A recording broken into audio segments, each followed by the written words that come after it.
मिट शामी मेमण 11 पारां मटियारी ज़िले जे सीनियर सहाफ़ी मरहूम अब्दुल करीम मेमण जी याद में करायल नाइट क्रिकेट टूर्नामेंट जो फाइनल मखदूम शहाबुद्दीन खटे वियो। पीटीआई सिंध जी एडिशनल जनरल सेक्रेटरी नाज़िश फातिमा रांदीगरनि सां ताउन करण बाद पहिरीं बॉल खेॾी टूर्नामेंट जे फाइनल मैच जी शुरुआत कई।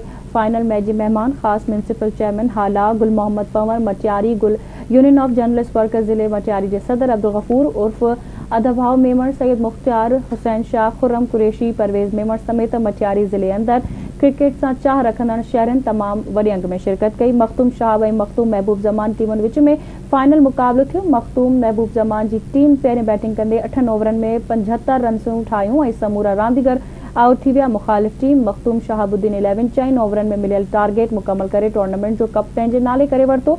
टूर्नामेंट में शरीक मेहमान ख़ास म्यूनिसिपल चेयरमैन हाला गुल मोहम्मद पंवर रनर ऐं विनर टीम खे 10,000 रुपया कैश इनाम ऐं ट्रॉफियूं ॾिनियूं।